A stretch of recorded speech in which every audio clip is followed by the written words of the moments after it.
Bonsoir à toutes et à tous et merci de nous rejoindre comme chaque lundi pour Quelle Comédie, l'émission hebdomadaire de la Comédie Française qui donne de 19h à 20h un coup de projecteur sur ce qui fait l'actualité de la maison. Alors ce soir, en direct depuis le secrétariat général de la place Colette, ici au cœur de la maison de Molière, nous allons parler de Gabriel E.L., Gabriel E, 2LE aussi. C'est une création d'après le roman éponyme de George Sand, premier lever de rideau ce mercredi au Théâtre du Vieux Colombier à 20h30. Et vous le voyez, je suis en bonne compagnie. Bonsoir Anne Kessler. Bonsoir. Bonsoir Johan Gazierowski. Bonsoir. Et bonsoir Laurent Delvert. Bonsoir. Je vous présente rapidement pour ceux qui nous regardent. Anne, vous êtes 488e sociétaire de la Comédie Française et dans ce projet, vous jouez Sétimia, la mère d'Astolphe. Vous, Johan, vous êtes pensionnaire de la maison depuis 2018 et dans ce Gabriel, vous jouez Astolphe, le fils donc de Sétimia. Et vous, Laurent, vous signez l'adaptation, la mise en scène de ce texte. Il est sans doute idéal de commencer par le commencement pour ne perdre personne. Commencez par le début. Vous connaissez bien la maison. Vous y avez déjà monté 2 pièces de Musset. Vous avez assisté aussi nombre de metteurs en scène. Les 2 pièces de Musset, c'était On ne badine pas avec l'amour et puis Il faut qu'une porte soit ouverte ou fermée. Alors, petite correction, si je peux me permettre. Ah bah, permettez-vous. On ne badine pas avec l'amour. Nous l'avons monté au théâtre de Luxembourg. Ah, d'accord. C'était votre rapport à Musset. Je me suis on a monté en fait. Mais non, mais c'était une suite. Donc il y a tout à fait logique à cela. On a monté Il faut qu'une porte soit ouverte ou fermée. En effet, en 2017. Et suite à ça, j'avais envie de poursuivre le travail sur Musset. On ne badine pas avec l'amour, et c'est en travaillant Musset. C'est ça. Qui dit Musset dit George Sand. George Sand à un moment donné, oui, forcément. Et puis voilà. Cette découverte. Et comment vous avez été pris par ce roman? Parce que ce n'est pas une pièce de théâtre, même si c'est écrit d'une façon dialoguée. C'est un roman dialogué. Vraiment en fouillant, en travaillant sur Musset, en allant lire les correspondances entre Musset et Sand, tout d'un coup j'ai trouvé ce roman et puis ça m'a donné envie de le lire. Et puis tout d'un coup je me disais quelle est cette chose incroyable, et ce serait formidable de pouvoir donner la parole à George Sand en versus de celle de Musset. Qu'est-ce qui vous a touché particulièrement dans ce roman? Évidemment, et je le disais déjà quand je montais Il faut qu'une porte soit ouverte ou fermée, le destin de cette femme. Les grandes héroïnes m'ont toujours interpellé, et celle-ci, si ce n'est pas une grande héroïne théâtrale, qu'est-ce qu'elle est? Ah, parce que Gabriel s'écrit E-L, hein, c'est Gabriel le prénom masculin qui est le titre du livre. Mais voilà, c'est un peu comme dans Fidelio, c'est une histoire de travestissement pour quand même rester encore un peu sur le texte. On se dit toujours que qui dit metteur en scène dit la question de la représentation au cœur de son métier. Quand on lit un roman, évidemment, est-ce que vous l'avez lu et en même temps vous l'avez vu ou pas? Il y a des didascalies qui sont très présentes. Est-ce que ça s'y prête facilement? Il suffisait de faire quelques coupes ou il y a eu besoin d'un travail de réécriture? Parce que je vois que vous êtes aussi avec Aurélien à Marseille. C'est ça, c'est lui que j'allais citer. On a eu un gros travail de réécriture, de longs mois à repenser l'objet, et puis le report covidesque nous a aidé aussi à peaufiner tout cela. Oui, il y avait, à la lecture, moi j'ai tout de suite des images qui me parviennent. Alors je ne sais pas si je crois qu'on n'est pas tous égaux dans cette manière de lire les choses, et moi c'est tout de suite des images, et j'avais envie tout de suite j'ai eu une idée un peu comme ça, clairvoyante, qu'il fallait beaucoup couper, qu'il fallait bien sûr, parce que la pièce dure 6 heures, je crois, si on la monte de façon entière, 6-7 heures peut-être, enfin, c'est très très long, donc on a beaucoup coupé, et puis on a cette densité que je voulais donner à ce propos, mais tout de suite apparu assez clairement, oui, en effet. Cette volonté de travailler en séquence, pas en scène, en avançant comme ça dans les choses, mais on parlera peut-être plus tard du rendu. Ces choses-là me sont apparues assez rapidement, mais voilà, il a fallu effectivement beaucoup travailler, beaucoup élaguer pour y parvenir. Oui, parce qu'il y a de nombreux personnages finalement sur scène, il n'en reste que 7. Il n'en reste que 8, 7 autour de Gabriel, mais à l'origine je crois qu'il y a une quarantaine de personnages, c'est quelque chose de... Donc en effet, c'était même chouette. Je ne sais pas si c'est montable à Richelieu ou je ne sais où d'ailleurs. Elle n'a jamais réussi à monter la pièce de son vivant. Puis, mais c'est un texte qu'il a travaillé quand même, parce qu'elle y est revenue et re-revenue. De très nombreuses fois, oui. pendant de très nombreuses années, je crois une vingtaine d'années. Elle n'est jamais parvenue à faire quoi que ce soit. Et vous, ça vous a pas fait peur? Vous êtes dit, alliez pas arriver, je vais y arriver. C'est l'enfer, mais c'était un peu le pari aussi. C'était un peu le pari de monter les pièces impossibles à monter, effectivement. Donc on va voir si on y est arrivé, si on est parvenu. Mais il y avait quelque chose, une similitude aussi avec Badine qui, je crois, traverse 11-12 décors d'affilée. Je dis, comment on fait ça? Et puis l'écueil de devoir changer de décor en permanence, c'est extrêmement compliqué d'être dans le réalisme. Je dis, comment on fait ça? Voilà, on a essayé de faire quelque chose. Alors justement, pour avoir aussi les corps en scène, on a la chance d'être avec Johan et Anne qui sont donc sur ce plateau du Vieux Colombier. Et j'allais dire, vous le dites plus que jamais parce que vous y êtes tout le temps. En fait, c'est une mise en scène où une fois qu'on est rentré, tous ensemble, une sorte de salut comme ça aux spectateurs, on se présente et après, on ne quitte plus le plateau. Oui, c'est exact. Et ça, c'est une manière d'appréhender le texte d'une façon particulière. Vous, par exemple, vous rentrez assez tard. Oui.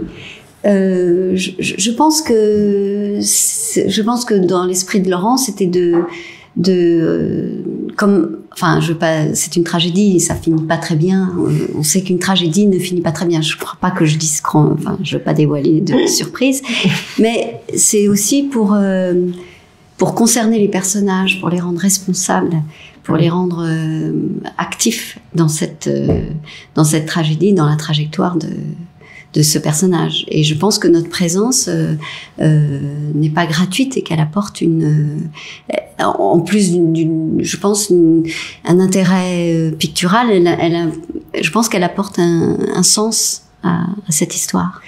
C'est ce que vous pensez aussi. Alors vous êtes plus convoqué plus régulièrement. Oui, mais c'est pour le coup, pour être plus sur le plateau, c'est avoir aussi le regard de ses partenaires. Donc ça, c'est quelque chose de très précieux. Non, mais c'est vrai parce que finalement, on se rend compte que l'histoire elle avance, le mécanisme des scènes est très très bien marqué, les scènes se succèdent, etc. Mais il y a cette permanence des regards de nos partenaires sur scène qui est fondamentale dans le travail de Laurent et on découvre avec les filages, parce que quand on est en répétition, les partenaires ne sont pas forcément là à nous regarder. Avec les filages, on se rend compte à quel point c'est très important dans le travail de Laurent et à quel point à l'intérieur ça procure, ça fait du bien aussi de sentir le regard des gens avec qui on va jouer. Je pense, Laurent, quand même, qu'il faudrait nous résumer un tout petit peu l'intrigue, parce que les gens ne connaissent pas forcément cette Gabrielle. Vous dites c'est une grande héroïne, c'est sûr, et ça s'écrit Gabrielle E.L. J'ai dit qu'il y avait une histoire de travestissement, mais peut-être quand même poser le cadre de cette histoire, à grands traits. Il s'agit d'un prince, d'un grand-père qui a eu 2 enfants, et il s'est brouillé avec l'un de ses fils et il a choisi de faire son héritier l'autre fils. Sauf que ce fils-là donne naissance à une fille. Or, la loi du majorat interdit à ce qu'une femme hérite des biens de la famille et des titres. De fait, il a choisi à la naissance d'exiler cet enfant et de lui masquer à elle qu'elle est une femme et qu'il donne une éducation d'un jeune homme. Et à ses 16 ans, la pièce commence comme cela, à ses 16 ans, il lui annonce la vérité, qu'elle est une femme et qu'elle n'a choix que de rester un homme toute sa vie, enfermée dans ce secret, ou d'aller au couvent. Donc en fait, elle n'a pas un choix très, très joyeux, et elle va rester enfermée quoi qu'il arrive toute sa vie avec ce lourd secret. En apprenant ça, elle choisit et décide de se venger, d'aller retrouver celui qui est l'héritier légitime, Astolphe de Brabant, joué par Johan, et de le retrouver et de pouvoir le relever de là où il se trouve sans la fortune de la famille. Donc ils vont débuter une amitié fidèle, garçon-garçon, sous les traits d'un homme. Gabrielle va rencontrer Astolphe, et puis de larges aventures vont s'ouvrir à eux. Est-ce que je vais plus loin? Est-ce qu'il faut déjà c'est super clair, parce que c'est pas évident à raconter cette histoire. Non, elle est pas évidente. Mais du coup, Astolphe est face, quand même, je veux le dire, face à tantôt une femme, tantôt un homme. Oui, et d'abord avec son cousin qu'il vient le retrouver, qu'il n'a jamais vu, dont il n'a pas la connaissance. Et donc c'est évidemment d'abord la figure d'un homme. Et enfin, d'un très jeune homme. D'un très jeune homme, ouais. Ils sont tous les deux assez jeunes, finalement. Et ça qui est intéressant, d'ailleurs, c'est de partir de cette jeunesse-là. C'est des gens qui pensent très vite, qui ont des pensées intenses. Je pense que c'est ce qui caractérise un peu leur jeunesse. Et là, leur première rencontre, elle se fait en prison. C'est comme ça que s'ouvre à peu près la pièce. Ils ont eu une soirée un petit peu intense, justement, où ils ont fini en prison. Et la première rencontre, c'est celle d'une attirance, d'un seul coup, qui est assez insoupçonnée. Ils sont très différents de caractère. Ah ouais, ils n'ont rien à voir. Je dirais que Gabriel émet de la lumière, et quand Astolphe est plus dans des choses un peu plus sombres, un petit peu plus ombrageuses, mais il y a une réalité familiale à ces caractères différents. C'est-à-dire que Astolphe, il a dès sa jeunesse appris que par les comportements de son père, qu'il était écarté du pouvoir, de la fortune, donc ça l'a mis tout de suite en position de rebelle. Et on aurait pu imaginer aussi que la rencontre des deux cousins soit beaucoup plus frontale, conflictuelle. Oui. Or, ils vont s'entendre merveilleusement. Donc ça, c'est déjà une surprise, un coup de théâtre dès la première scène. Oui, dès la première scène. Alors vous dites, il est dans le sombre, en même temps, j'ai l'impression qu'il dit mais il y a de la joie, ou je veux de la joie, ou va dans la joie. Ouais. Enfin, il cherche aussi. Oui, je dis qu'il est dans le sombre, par opposition à Gabriel, mais ils se rencontrent évidemment dans la fête, dans l'amusement. Astolphe, c'est quelqu'un qui s'est totalement abandonné à la vie, à l'alcool, au sexe, aux fêtes, aux soirées. Et c'est quelqu'un qui c'est intéressant d'ailleurs de voir à quel point il a renoncé à toute perspective. Il vit au jour le jour. Par rapport au pouvoir, notamment. Oui. Il est absolument abandonné de sa famille, sauf de sa mère, qui est le seul lien encore avec éventuellement le prince ou la principauté où se passe une femme qui n'est pas reine et qui ne sera jamais reine et qui en tire une certaine aigreur. Mais ce qui est assez incroyable quand on parle là, ça rajoute encore plus de mystère à l'absence en présence là de Gabriel, qui est joué par Claire de la Rue du Camp, et qui est qui ne peut pas être là ce soir. Qui ne peut pas être là, mais c'est assez merveilleux qu'elle soit pas là, parce que son personnage est mystérieux, et en parlant comme ça, on crée, je pense, encore plus d'envie de rencontrer cette histoire, d'aller la voir et de la découvrir. Oui, parce que c'est vrai que ce qui est assez passionnant, je trouve, c'est le trajet que font les personnages, parce que il y a une véritable évolution psychologique. On voit ce temps, alors vous nous disiez, c'est fleuve, ça durerait 6-7 heures si on le faisait en son entier. Là, évidemment, on a resserré les choses, on passe les étapes, on passe les semaines, on passe les mois, on passe quelquefois les années, et les personnages charrient évidemment leur histoire et toute leur expérience, et évolue énormément. Donc il y a ce passage de l'illusion à la réalité, déjà, qui est quand même extrêmement violent pour Gabriel, et ce trouble-là, qui est quand même quelque chose de très très fin. Là, je me demandais, en termes de direction d'acteur aussi, de jouer ce trouble, d'être un homme depuis toujours, et puis de se dire en fait non, je ne le suis pas. Elle en avait quelques pressentiments. C'est très délicat. Des rêves, des choses qui lui parvenaient. Et effectivement, elle dit je le pressentais. Et ils ont osé enfin me l'avouer, ce terrible secret. Oui, et Claire est effectivement déjà tellement porte ce mystère aussi, je trouve tellement, et c'est aussi pour ça que j'étais très très heureux qu'elle puisse jouer ce rôle. Elle est incroyable de mystère et de finesse. Donc c'est un bonheur pour moi de diriger Claire. Quand est-ce qu'il le comprend, Astolphe, que c'est une femme? Est-ce que c'est au moment où il l'embrasse, ou il a compris avant? On peut raconter alors l'histoire. Non, parce qu'on va pas raconter la fin, mais je trouve que quand même aussi pour emmener les gens un peu avec nous, il faut qu'ils aient un petit peu quelques clés, de savoir que voilà. Je pense que ce qui est intéressant pour Astolphe, en tout cas ce qui m'a plu, c'est de comprendre comment l'attirance n'était pas genrée d'abord. Ça m'intéressait. De voir à quel point il le refoulait, peut-être, Astolphe, ce désir pour un homme. Parce que Astolphe, c'est quelqu'un qui est habitué à avoir plutôt de la camaraderie. Les hommes qu'il côtoie, c'est plutôt des hommes avec qui il s'amuse la nuit avec des filles, quoi. Il voit tout le temps les mêmes filles, tout le temps le même groupe d'amis, et ils se retrouvent, ils font la fête, et puis c'est des orgies, et tout le temps les mêmes, etc. Oui, parce que le cadre, c'est l'Italie, hein, c'est la Renaissance. C'est la Renaissance italienne, en effet. Donc il y a ce côté comme ça, un peu orangéaque, un peu décadent, carnavalesque, oui. Et donc votre question, c'était parce que... Non, mais c'était si, tu l'as répondu en fait, parce que tu dis quand est-ce qu'il déclenche qu'elle est pas.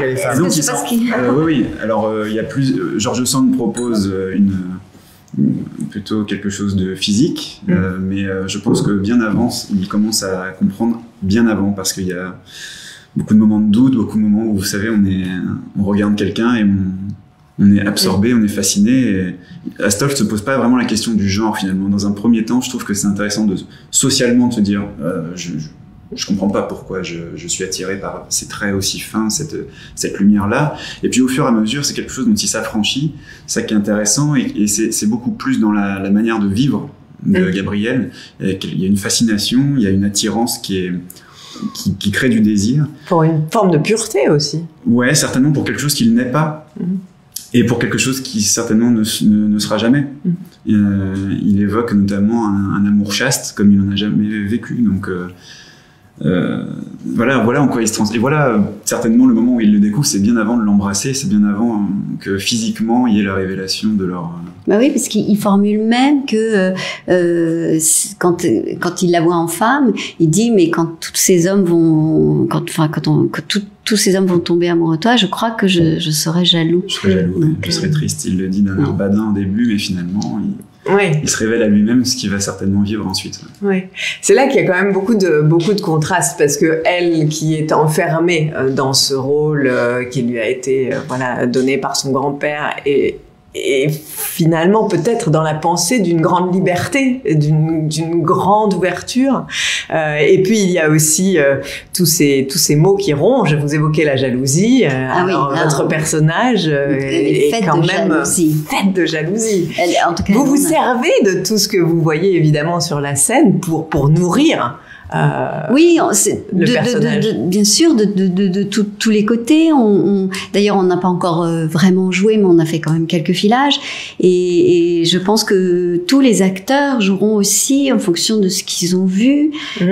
Comme c'est un équilibre, une représentation, ça va être aussi très amusant de se dire tiens, est-ce qu'il ne faut pas remettre un tout petit peu de rythme sans le faire d'une manière volontaire et mécanique, mais peut-être aussi même dans le style, dans l'énergie.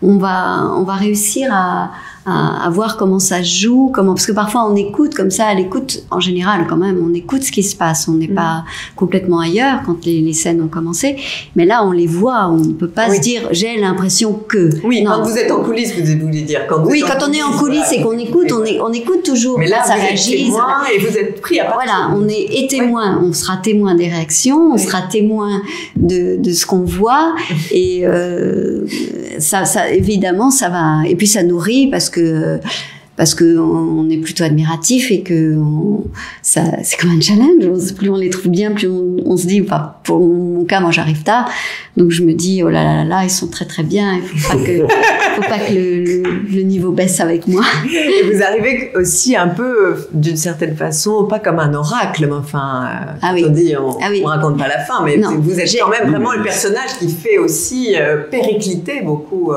les choses, enfin, qui ancre le drame. Ouais, absolument, oui. Et d'ailleurs, je commence avec une phrase prophétique, puisque je dis tout cela finira mal.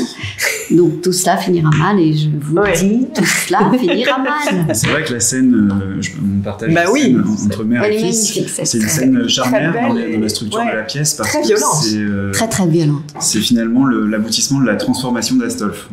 Voilà, parce que vous parliez d'évolution dramaturgique, oui, bien sûr. Et pour Astolphe, ça se caractérise par cette scène avec sa mère, où il découvre qu'il partage finalement cette jalousie-là. Oui. C'est la seule chose c'est une des choses qui... Et l'orgueil. En commun. L'orgueil et la jalousie, ouais. Mais il est victime de la jalousie de sa mère, et il comprend qu'il est lui-même jaloux, puisque son amour pour Gabriel ne s'exprime essentiellement que par la jalousie. C'est dans l'adaptation qu'on a été faite, c'est assez perturbant, quoi, de se dire qu'il n'y a jamais vraiment de scène d'amour. En même temps, je trouve en même temps, c'est un moment quand même qui l'adoucit, parce que quand on voit à ce point-là l'horreur que peut être la jalousie, ça vous calme la vôtre. Ça c'est certain que ça peut quand même faire des progrès en voyant le désastre. Mais oui, moi un de mes films favoris, il s'appelle Péché mortel, et c'est l'actrice principale qui est magnifique, mais qui est atteinte de cette maladie qui est la jalousie. Franchement, pendant 1 mois après avoir vu ce film, on n'a plus envie d'être jaloux. On ne peut plus être jaloux, ça calme. Oui, il y a quelque chose de très fort dans ce côté un peu vénéneux. Et vous disiez pas romantique, moi je trouve que l'âme romantique est quand même là. Oui. Oui. Qu'est-ce que vous en pensez, vous, Laurent? Est-ce que l'âme romantique est dans ce Gabriel? Oui. Ah oui. Mais c'est un oui qui va être court, parce que je ne saurais comment développer ça. Oui, mais effectivement, la jalousie, c'est ce qui fait partie de le chevaleresque aussi. Bien sûr. Le chevaleresque. Non, et puis le mourir d'amour, il y a quelque chose de suicidaire. Si je préfère mourir que de vivre trompé ou trahi, ou d'une manière banale ou commune, ou accepter des choses que je trouve inacceptables. Donc oui, il y a quelque chose d'extrême. Et donc de romantique. Et puis dans la langue, par moment, peut-être que je me trompe, mais par moment, Victor Hugo, Musset sont là. Alors c'est George Sand, mais Balzac, Hugo, oui, il y a tout ça. C'est chargé de toute cette période-là. On a très peu parlé de ça, mais la manière dont c'est écrit, dont elle avance dans son récit, bien qu'il y ait une adaptation qui a été somme toute très réussie parce qu'elle apporte de la fluidité, il reste quand même cette empreinte du temps. Et c'est assez intéressant d'ailleurs de se dire que la langue est un marqueur dans le temps. Donc ça veut dire que ça langue vraiment dans le 19e siècle. Ah oui. Mais on raconte des sujets qui sont éminemment contemporains. Au-delà de l'amour. Des questions. Des questions de bien sûr. pouvoir, d'être une femme dans une société conservatrice.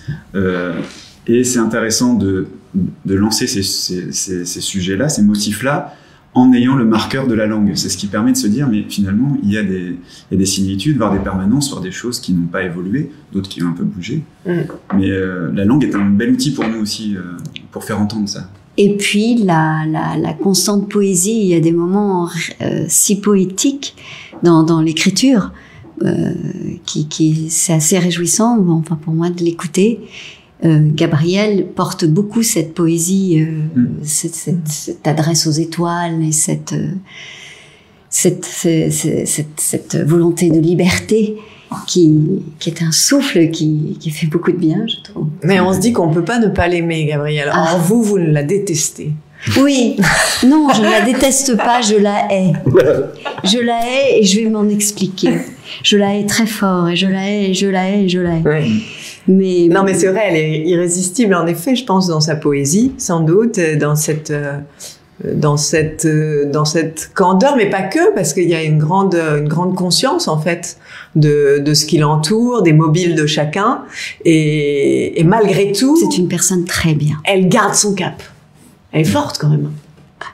Extrêmement forte. C'est pour ça qu'elle me fascine. C'est pour ça que c'était important pour moi de la mettre sur le théâtre, de faire cette adaptation. Elle fascinante. Elle va chercher sa liberté jusqu'au bout. À quel prix? C'est ça aussi qui fascine. C'est ce que Astolphe est fasciné par ça aussi. Bien sûr. Oui, parce que c'est cette chose impossible finalement pour lui à vivre. Il est obligé de se transformer énormément et elle aussi finalement est obligée de se transformer beaucoup mieux. Finalement, en amour, est-ce que c'est possible de se transformer à ce point pour rester ensemble? C'est pas certain. Et la transformation d'Astolphe est peut-être vaine. C'est là aussi qu'il y a cette chose un peu romantique de l'amour impossible. Et de ces deux êtres qui s'attirent, mais qui en même temps ne sont finalement pas faits, ne sont pas inscrits, n'ont pas été éduqués de la même manière et pour se rencontrer. Et en ça, je vous rejoins dans l'idée du romantisme, cet amour impossible à accomplir. Et il y a aussi, je trouve, dans votre adaptation, la présence des personnages, des alliés d'Astolphe, les camarades de fête et de jeu, qui sont très bien développés, qui sont très incarnés, très vivants par Birhanu et Elisa Aherka. Le personnage féminin de Faustina est bouleversant. On peut retrouver un petit peu, mais peut-être parce qu'on est influencé par Musset, par Badine, par le personnage de Rosetta. Enfin, ces personnages qui sont plus.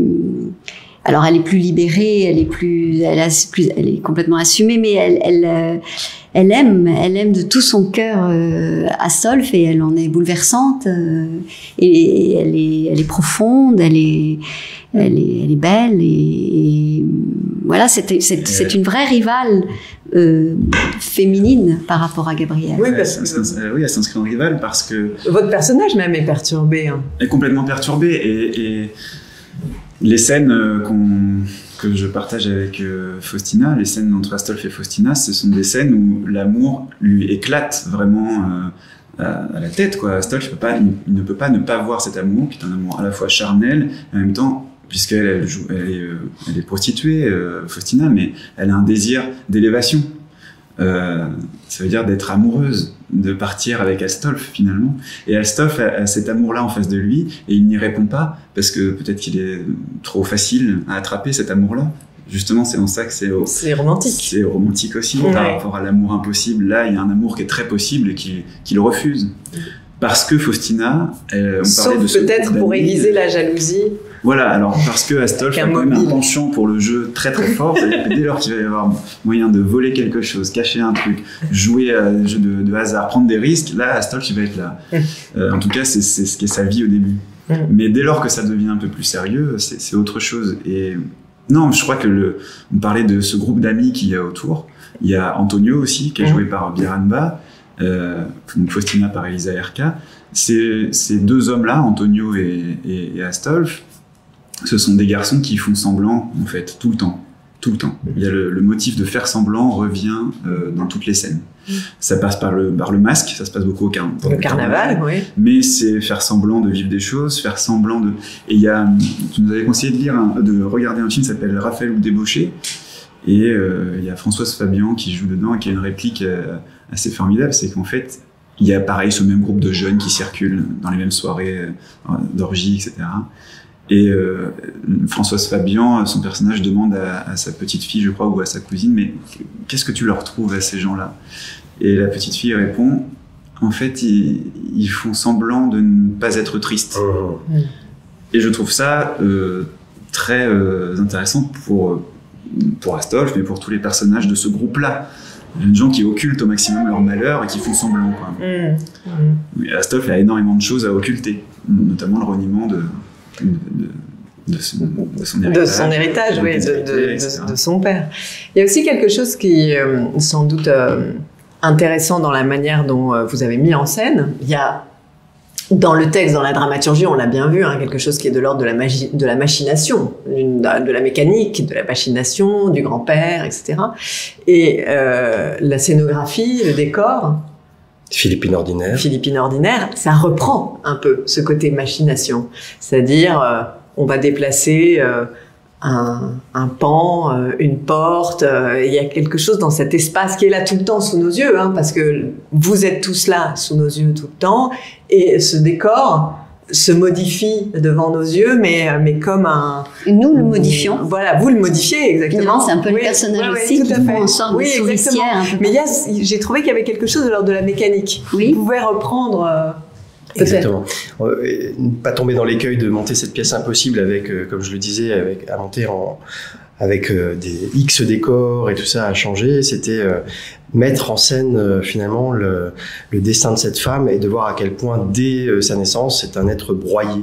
Et je voulais que, par l'entrée des acteurs au début du spectacle, on raconte une histoire commune, qu'on vienne se présenter comme c'est la tragédie grecque. On avait cette coutume que les acteurs viennent se présenter au public et puis ensuite se mettre en place pour la raconter, pour nous raconter cette histoire, et qu'on ne perde pas de l'idée que c'est une histoire qu'on nous raconte. Et ces acteurs sont sur les côtés et sont actifs autour du destin de Gabriel et participent effectivement à son massacre, parce que sa descente aux enfers, parce que c'est inéluctable, parce que déjà dès le début elle est marquée de quelque chose qui ne sera jamais ôtable, et à chaque fin de séquence, il y en a 9, à chaque fin de séquence, un pas de plus est fait dans la tragédie, et cette mécanique ne peut s'arrêter jusqu'à la fin. Donc là, on en a dit beaucoup sur l'issue de la pièce. C'est cette mécanique-là qui se... En tout cas, il y a une urgence aussi. Il y a vraiment quelque chose qui... Et alors, cette urgence, c'est aussi un cœur qui bat très fort. Oui, je disais à Madame Miniature qui crée le son du spectacle que je souhaitais mettre en scène le battement des cœurs de ces protagonistes. Elles sont formidablement Après, il dit que c'est pas romantique. Tous. Non, oui, mais je fuis un peu souvent l'image. En fait, j'avais peine à répondre tout à l'heure parce que je fuis souvent l'image chez Musset ou chez, du coup, ce que je découvre en travaillant ensemble, c'est que les gens où j'ai eu, moi, très longtemps, l'image d'un pseudo-romantique, de romantisme pas très intéressant. En fait, dès qu'on plonge dans l'idée que Musset est un débauché et que il a vécu dans les bas-fonds, et c'est un personnage dans ça, Astolphe, très proche de ce que fut Musset, et c'est pas innocent dans l'écriture de Sand. Alors on se rend compte à quel point là, on n'est pas dans ce que je pouvais moi mettre en l'image d'Épinal. Le romantisme, c'est parce qu'on mélange romantisme et platonique et gnangnan. Le romantisme, voilà. C'est tragique. Le romantisme, c'est absolument pas la comédie romantique comme c'est pas le romantisme, c'est pas romantique. Voilà. Oui, non. Il y a une densité, une épaisseur. Et puis c'est trash, quoi, d'une certaine manière. C'est vraiment assez violent, et des passions qui dévorent et qui les rongent, ces êtres-là. Et c'est ce qui me touche, c'est de voir d'aller chercher du côté de ces âmes sombres et difficiles qui cherchent à s'élever, en effet. Donc voilà, et c'est cette sorte de mécanique et cette pulsation dans ce décor que nous ne souhaitions pas réaliste, et de savoir comment on pouvait organiser tout ça, est arrivée la magnifique idée de Philippine Ordinaire de nous présenter cela comme une installation, et on a combiné tout cela ensemble avec Nathalie Perrier aux lumières qui participe de cela. Oui, qui est un personnage aussi, évidemment, la lumière. La lumière très importante, surtout dans ce dispositif, parce que pour faire vivre tout cet espace qui n'en est qu'un en plusieurs, il faut bien sûr savoir manier ça pour que ça ne soit pas redondant, et puis qu'on puisse glisser d'un univers à l'autre dans tout cela.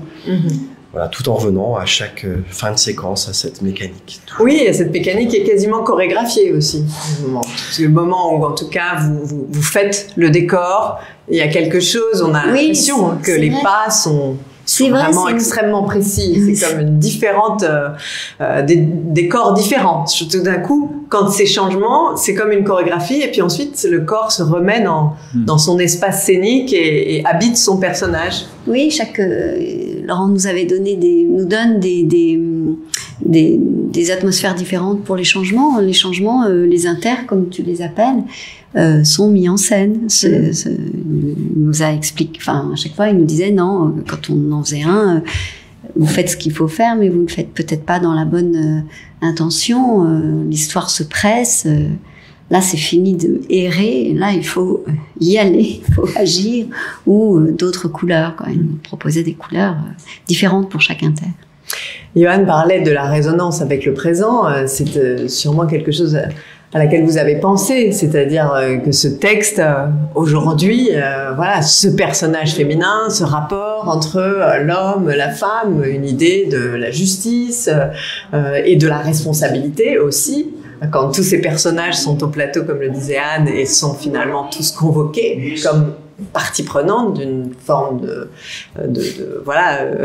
partie prenante de cette histoire.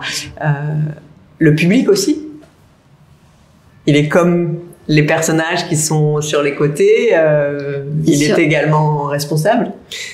C'est une manière de l'ancrer dans le présent, je veux dire. À la lecture du texte, de nouveau, quand je lis Gabriel, je dis ce petit chemin qui naît déjà avec plusieurs pièces, avec il faut qu'une porte soit fermée, ouverte ou fermée, et puis d'autres textes que j'ai pu monter ou opéra, et tout d'un coup la question de la place de la femme me frappe en plein visage et me porte à un endroit de responsabilité. Et voilà, alors je disais aux acteurs que je les rencontrais, j'ai envie d'apporter une petite pierre sur un message féministe, et c'est sincère de vouloir porter cette chose-là, parce que mes yeux s'ouvrent, parce que petit à petit je me rends compte dans quel monde j'ai grandi, quelle éducation. Je pense que tout est fait aujourd'hui évidemment par toutes ces prises de parole, ces choses ces moments, c'est le MeToo, c'est tout ça qui nous traverse aujourd'hui, me prépare à la lecture de Gabriel en me disant mais zut, qu'est-ce que je suis moi, homme aujourd'hui, dans ma vie de tous les jours, à la fois comme metteur en scène, comme compagnon, comme mari de mon épouse, et comme père de famille aussi, comme collaborateur dans mes activités avec les différentes personnes avec qui je travaille. Quelle est ma place, comment tout cela, comment je suis, voilà, imprégné de mon éducation, et puis d'un bon semblant qui est de dire aujourd'hui politiquement correct, oui, la place des femmes, c'est important, oui, ceci, cela, mais qu'est-ce qui est en vérité? Quelles sont mes réactions primaires? Comment je réagis au quotidien? Donc j'avais envie de travailler là-dessus pour parler et vraiment poser cette question de la différence réelle entre les femmes et les hommes, et de dire, je suis tombé sur une citation d'Alexandre Dumas fils, qui est tiré d'un livre absolument infect et misogyne, L'homme-femme, mais la citation que j'ai découverte, c'est tout le problème vient que les femmes et les hommes sont inégaux. Il y a cette inégalité, et dans l'éducation qu'ils reçoivent, et dans la vie qu'ils ont, dans les lois, etc.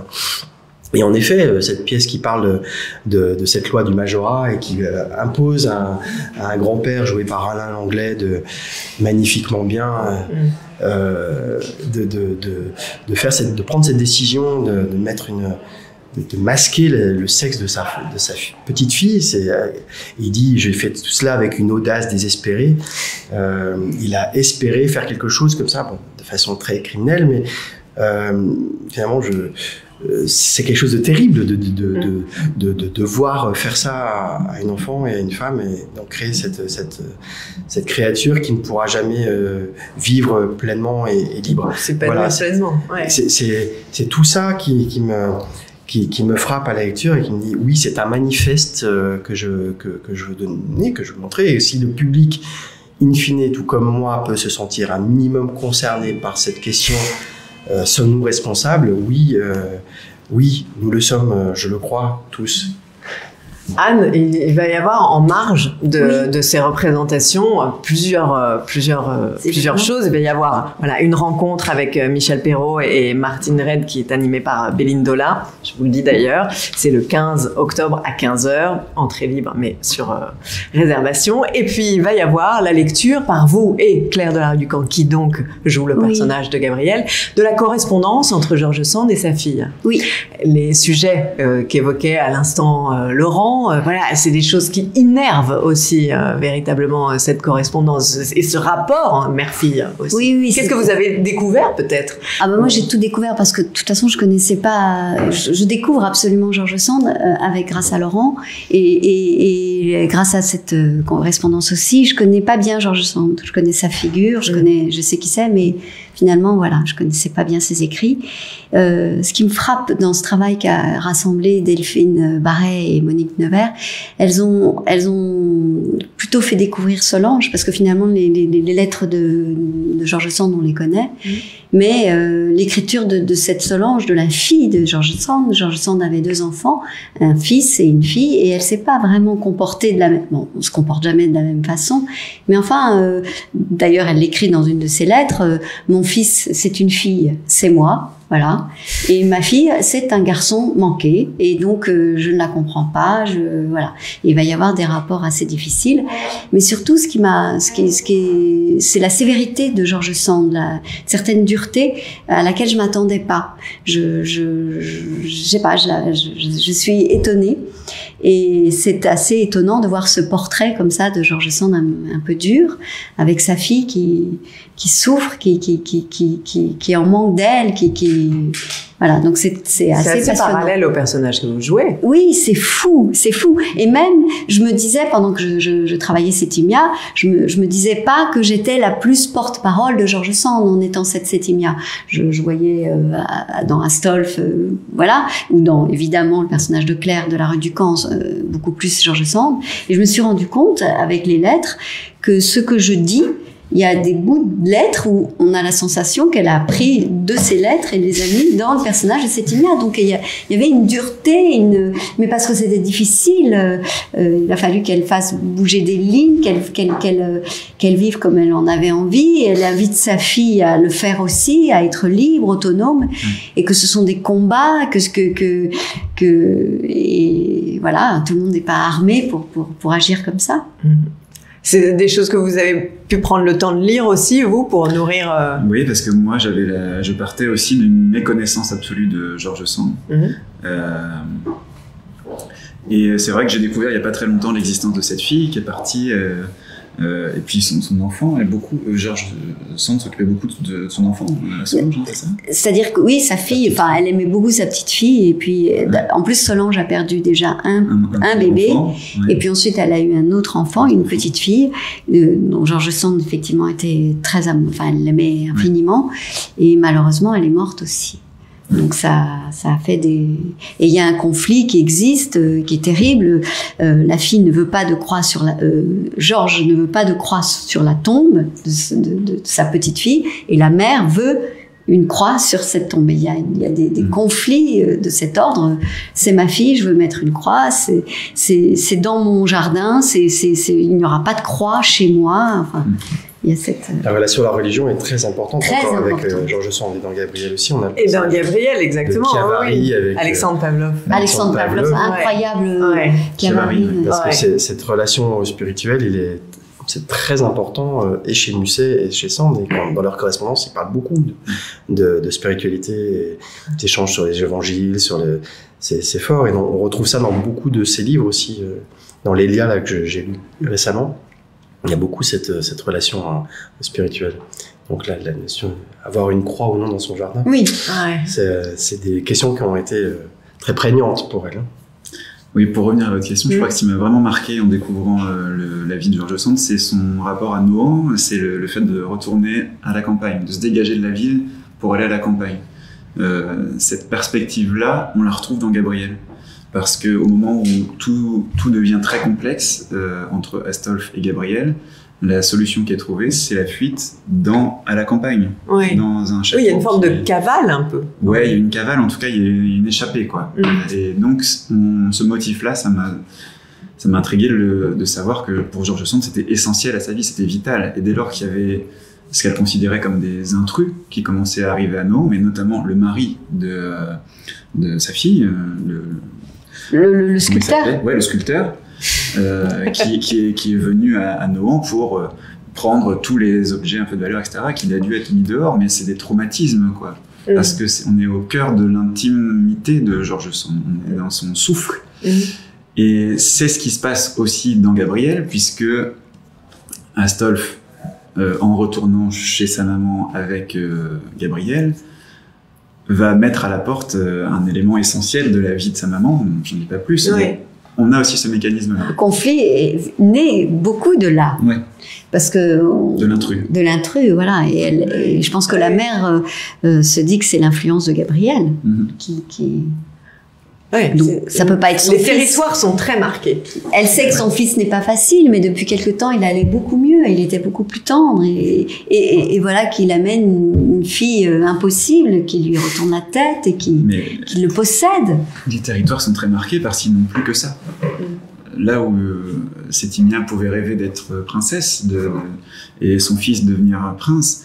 Ils n'ont plus rien. Donc le territoire, le petit bout de château qui est en train de s'effondrer, qui est en ruine, et malgré tout, c'est leur territoire. Et le sentiment d'intrusion est très très fort.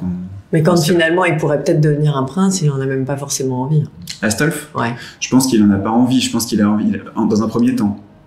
Je pense qu'il y a un premier temps. C'est aussi cette fougue de la jeunesse que vous évoquez. C'est-à-dire ce côté très rapide dans les réponses aussi, dans l'emportement. Oui. Donc quand on sait qu'on ne le sera pas, on peut aussi, on l'oublie. En revanche, il y a une prise de pouvoir qu'il aimerait obtenir, c'est le pouvoir sur Gabrielle. Et ça, c'est un premier rapport au pouvoir qui est fondamental pour Astolphe. Ensuite, par vengeance, puisque Astolphe a des bassesses, des faiblesses, par vengeance ensuite, l'ambition du pouvoir princier peut-être pourrait arriver dans son esprit, mais c'est pas ce qu'il mobilise au début. C'est la prise de pouvoir, et c'est en ça que c'est extrêmement contemporain aussi, enfin, c'est une pensée contemporaine, c'est le pouvoir sur l'amour. Sur l'amour et sur une femme. C'est un homme qui, encore une fois, veut décider de l'avenir d'une femme. Ouais, mais c'est pas les hommes les plus forts, n'est-ce pas ? Non, non. Mais c'est ce que je trouve intéressant dans l'évolution du personnage d'Astolphe et de la rencontre avec la maman dans la pièce, c'est que, en effet, dans leur première rencontre, on peut accéder à l'idée, oui, on va vivre caché, oui, on va vivre heureux, oui, je t'aime tel que tu es une femme, tu vas être travesti en homme et ça va être formidable. Et puis, l'évolution faisant, chemin faisant, on se rattache à ce que l'on a connu et à son éducation. Et finalement, le patriarcat est tellement présent et tellement ancré que, oui, pour la posséder, il faut se marier avec, il faut obtenir des garanties pour priver cette liberté totale. Et à l'époque, et ça n'est pas sans conséquence, au Code civil, on était l'esclave de son mari. On devait tout à son mari. On n'avait aucune liberté du moment qu'on était marié. C'était quelque chose, on devait obéissance à son mari. Et c'est sorti du Code civil, je crois, en 1930 et quelques, enfin, bien plus tard.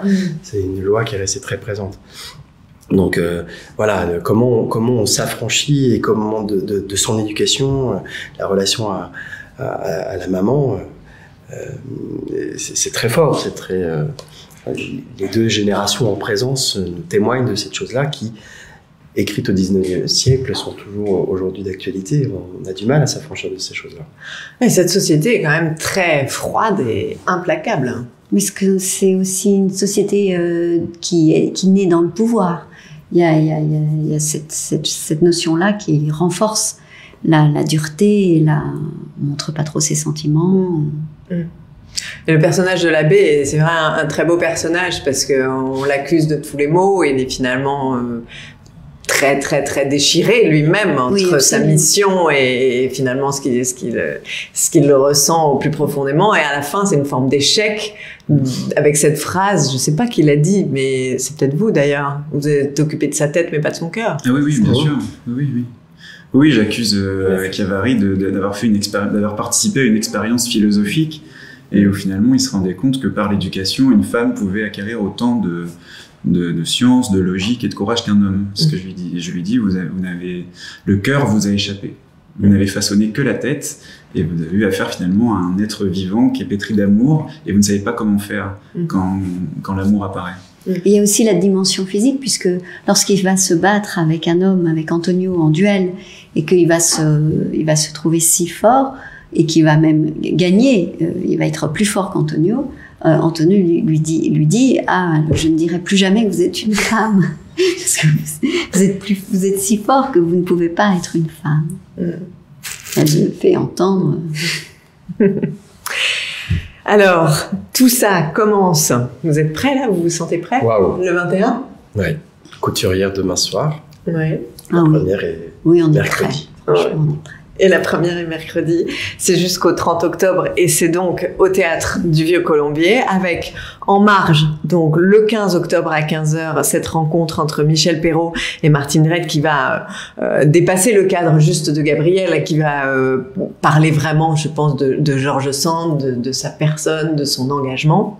Et puis le 17 octobre à 20h30, la lecture de la correspondance, donc par vous et par Claire de la rue du Camp, la correspondance de George Sand et de sa fille. Donc c'est assez beau d'avoir ces satellites autour pour pouvoir nourrir la réflexion de ce Gabriel, EL, qui est en effet avec des résonances contemporaines qui sont très fortes. Un tout petit mot avec une actualité toute chaude aussi. Vous avez été tous les deux au jury du concours de la photo. Oui.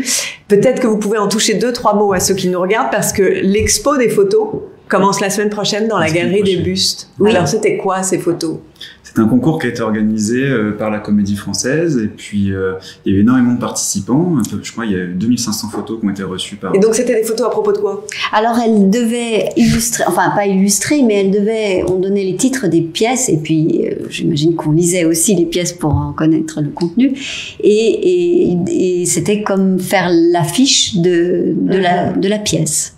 Et voilà. Et on a eu la chance de partager une 50aine de photos qui nous ont été soumises, et on a dégagé on a mis en lumière une vingtaine quelques photos, mais vraiment les propositions étaient très belles. Et sur Gabriel, il y a eu des choses. Il y a eu l'affiche. C'est bon, qu'est-ce qui ressortait, c'est intéressant. Sur Gabriel, il y avait la question du genre. Voilà, c'était surtout la question du genre qui était mis en lumière. Ouais. Eh bien, c'est à découvrir donc à partir de la semaine prochaine dans la galerie des bustes. Un grand merci à tous les trois. Merci beaucoup. Merci beaucoup. C'est la fin de cette émission. Merci évidemment à la fine équipe qui, lundi après un lundi, permet sa réalisation, Arthur Lenoir et Andrea Villechange. On se retrouve la semaine prochaine, c'est toujours pareil, à 19h au secrétariat général. Ce sera Béline Dola, et d'ici là, surtout, portez-vous bien et vive le théâtre.